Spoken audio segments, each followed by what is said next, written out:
Hi, so as we just heard, my name is Jessica Blatt. I am a parent at Arts and Letters in Fort Greene. I'm also a member of the school leadership team. Specifically, I'm the parent of a third grader who, as we speak, is in her classroom learning rather than sitting for the ELA exam. And I just want to tell a story about how that happened, because like my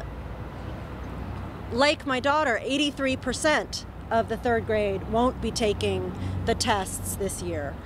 And about 2 months ago, I think that percentage might have been 1% or 2%. Nobody was thinking about opting out. But we had a meeting at the school. Our school only got lower grades a few years ago. All the third graders started in first grade. So the administration thought it would be good to have a meeting to tell us what the tests were, how they worked, how they were going to be used. And we all went to this meeting, which was very neutral and informative, but parents started having some questions. And many of the things that people have already mentioned have come up about the appropriateness of the tests, about the length of the tests, all of these things. But one aspect that I think particularly offended the common sense of most parents was what we found out about the teacher evaluation system. And what we found out was that all teachers in K through 3 were going to be evaluated according to the third graders' test scores. Some of these teachers have never had these third graders. Many of these teachers have never taught these third graders math or English, right? But a large percentage of their teacher evaluation was going to be based on these kids' scores. And this was met with a certain amount of disbelief. How could that possibly be true? Because that doesn't make sense. Yet it turned out to be true. And I think this was one issue that parents really latched onto. What does it mean to evaluate teachers according to meaningless data? What does that mean about the commitment of our school system to really providing excellent teaching? We know our teachers are excellent, but we also think that there should be a system that really meaningfully and authentically evaluates our teachers in ways that makes them even better teachers.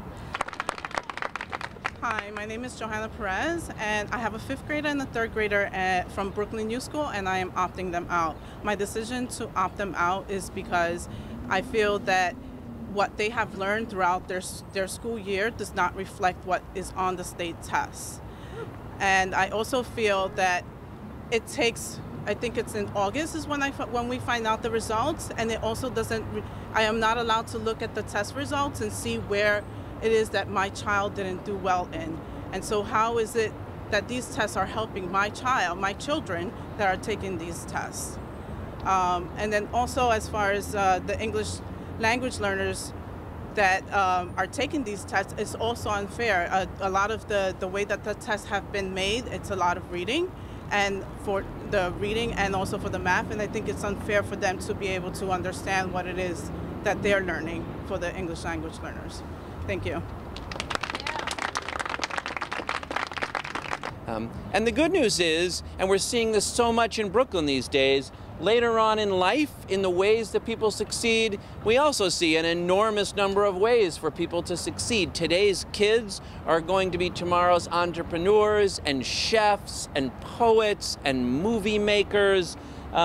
They find all kinds of different ways to be successful in the world. Unfortunately, the current ed reform overemphasis on high-stakes testing takes all those ways of succeeding and narrows them down to about this big, so that a small set of skills, test taking in a small set of areas of education, overdetermine how they're viewed as successful, how our teachers are viewed as successful, and how our schools are viewed as successful. The overemphasis on high-stakes testing and the harm it does to our kids, our teachers, our schools has got to stop, and you guys are taking a big step forward today in making that a reality. That's a risky and courageous thing to do. And so what I mostly want to say is thank you and lend my support to the parents that are here behind us, and also to the principals at the schools that they represent, who recognize that parents have to be able to be real partners in their kids' education.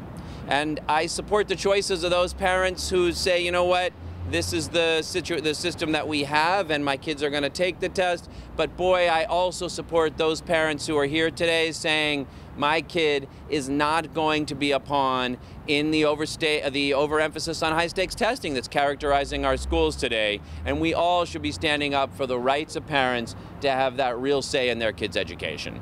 Yeah.